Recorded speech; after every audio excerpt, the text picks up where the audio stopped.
Welcome back to the Flow Sports Fix for this midweek, this Wednesday edition. We've had the Flow Man talking cricket, talking AFL, talking Mid-West football, because there's been some sad things taking place there. But now it's the Stat Man. Stat Man, welcome. And Mid-West footy, it's been in a bad way. You've got an article up on flownews24.com.au. What's been the reaction to this article, Jase? Well, it's split people. I've had some phone calls today. That explains the security outside. On social media, some people have complained, and I've had some phone calls of support. So I guess it depends on which side of the fence you sit on. But some people weren't happy with the rhetoric used in the article, and I can understand why. But yep, I can see that, yes. The premise of the article is that Mid-West is effectively being split up for spare parts. And I've likened it to an organ donor, which is basically what Mid-West has become, unfortunately. And I'll stand by that, because that's effectively what's happened. They've taken viable clubs and put them into other competitions, and some clubs have applied to go here and others have applied to go into a different competition. And we've got 3 different competitions now on Eyre Peninsula that'll be propped up by, I guess, Mid-West spare parts, as sad as that is to say. We've had the Mid-West footy has been on our sports show for the last few years. And it's been a great competition. We've always loved talking about it. So I'm feeling very sad about this. And you're very critical of SA community football, that they've, as I quote here, missing in action throughout this rushed process. And why has the process been rushed, and why have they been missing in action? Well, SA Community Football, Peter Lindner on our program, but in the past has made no bones that this is what they wanted to do. That they wanted to reduce the number of leagues on Eyre Peninsula, and it's been talked about for a fair while. It has. So it's not new. When I say rushed, probably from the point that I guess the Central Eyre United Club decided it was going to merge, or Central Eyre and Woodney United decided it was going to merge, and then the situation around that merger with Mid-West, them deciding, no, we'll go over into Eastern Eyre. Now, there's some conjecture around how that went. Were they booted out? Did they leave of their own accord? Yep. The official minutes of the meeting say that they were booted out, but other people will tell you that that's not how it went. Okay. Believe what you want to believe. It doesn't really matter. The reality is there would have been 4 clubs left.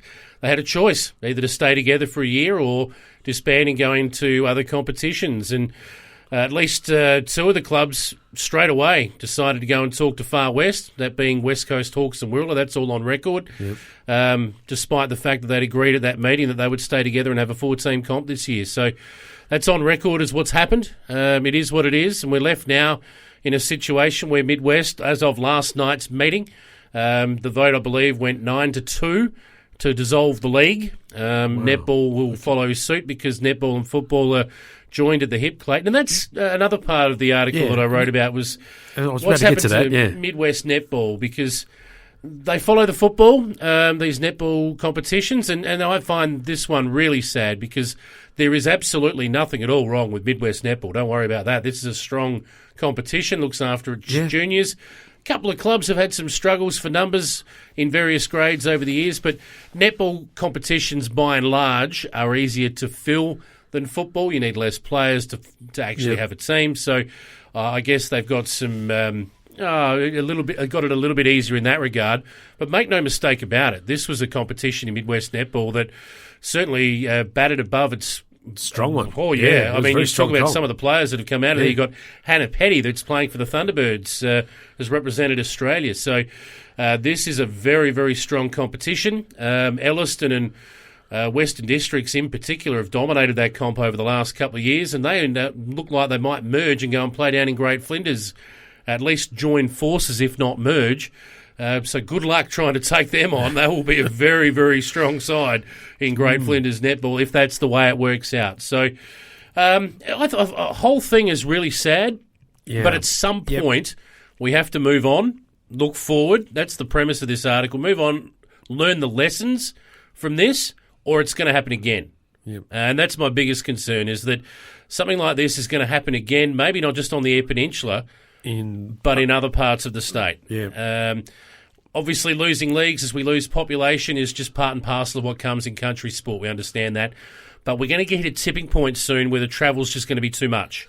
And that's my biggest concern. Well, that's one of the things I wanted to ask you about. Two questions I have for you. Firstly, could Mid-West Netball have survived if they wanted to in its current form? Could it have stayed together and carried on for another season or two? Or was this going to be an eventuality that it was going to have to go this way? And secondly, how is the transport? It's going to be a huge factor. The distances and country roads, and if you've got football and netball together as they go hand in hand in a lot of areas, and some of the kids' games starting at 9, 10 o'clock in the morning, and dad's not playing till the afternoon, that's a big day. And if you've got to travel 3 or 4 hours, I'm not sure that the kids are going to get a game, or it could be the kids and not dad playing. Well, all right, to answer your first question, could it have gone on for at least this year? Yes, okay. I believe it could have gone on. Even if you take Centrally United out of the equation, I think the other 4 clubs could have stuck fat together and got a competition off the ground. Whether or not people would have put their hand up to do various committee positions or whatnot is debatable. If they were that keen to see it happen, it would have happened. Yep. I think they probably could have gone on for one more, but then again, you've got to ask yourself, what's the point? SA Community Football have made no bones about the fact that they want less leagues on the EP. The first domino to fall has been Mid-West in this instance, so whilst the 4 clubs at that infamous Minippa meeting decided that they would stick together and have a Mid-West season, the very next day they were having talks, 2 of the clubs, with Far West. So that tells you all you need to know. They were ready to move on. It's been done. There's going to be some pain for a short period of time. Lots of people have put a lot of time and effort into this competition over the years. It's 33 years old. It's not a 100-year-old league, but that doesn't really matter. I mean, these clubs have... Still 2 generations in there. That's right. They've got together for, the better part of 30 years and worked hard to have a strong competition on and off the ground, and they've succeeded in that. And that comes with some pain when that comes to an end. So it's totally understandable that there are people upset with the situation, but very shortly, the attention will turn to what comes next, because in a month or so's time, we're going to be putting teams on the park. When that first whistle goes or the siren blows for the first bounce, I think we won't be putting this in the rear vision mirror forever. There'll obviously be some lingering memories and a bit of lingering pain for people, but people will move on pretty quick, I think, Clayton. Okay, and my second point regarding the travel? Yeah, the travel's an interesting one. EPP people are used to long travel. There's no doubt about that already. Yeah, we used to go 2.5 hours just for Hungry Jags, so we all know that. Yeah. Oh, did I say that out loud? You did. Look, I don't think the travel is that much of an issue, but there is a breaking point. There is a limit to how far you can travel for a game of football and where it's viable. Too, yeah. I'm not sure for me what that limit is. I don't live there, so you'd have to ask the locals. But just speaking to a few people around on the weekend, I think that breaking point is about a 90-minute trip one way.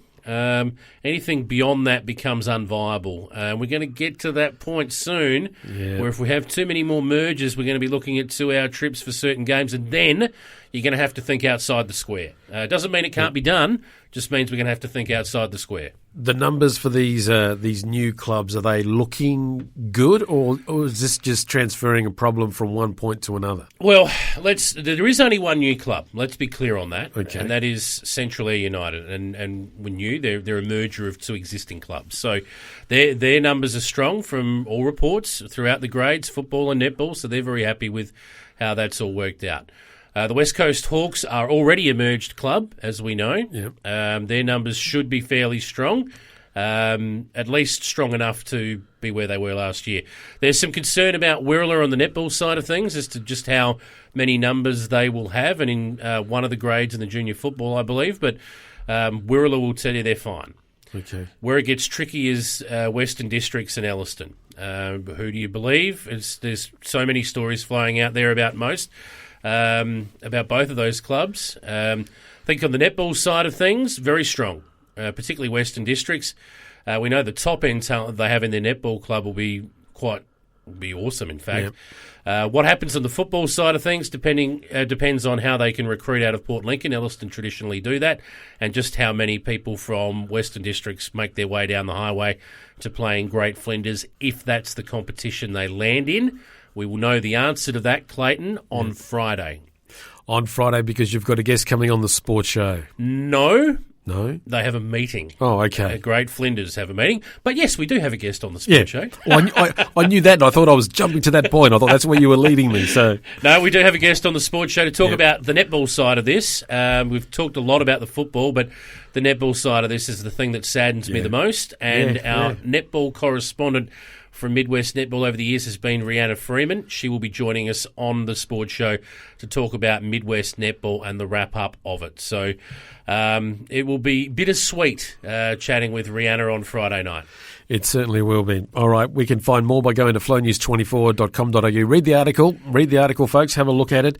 And as you pointed out before, this is happening in Mid-West, but it's no reason why we're not going to see it across other leagues throughout the state and even interstate as well. Well, I would point everyone to the very last line of that article. Some people have already teed off on me. If you feel like doing the same, go right ahead. If you want to give me a ring or send me a message and pat me on the back for it, do the same as well. But it has certainly been quite controversial, Clayton, and I don't shy away from that. No, you certainly do not. And there's also going to be podcasts that you can download and have a listen and go through it all as well. All right, thanks, Mr. Statman, or is that Mr. Surgeon? I just don't run with sharp things. That's all I know. That's what I was told. All right, thanks, Jase. We'll talk more with you on the Sports Fix and also on the Sports Show coming up this week. Thanks, Clay.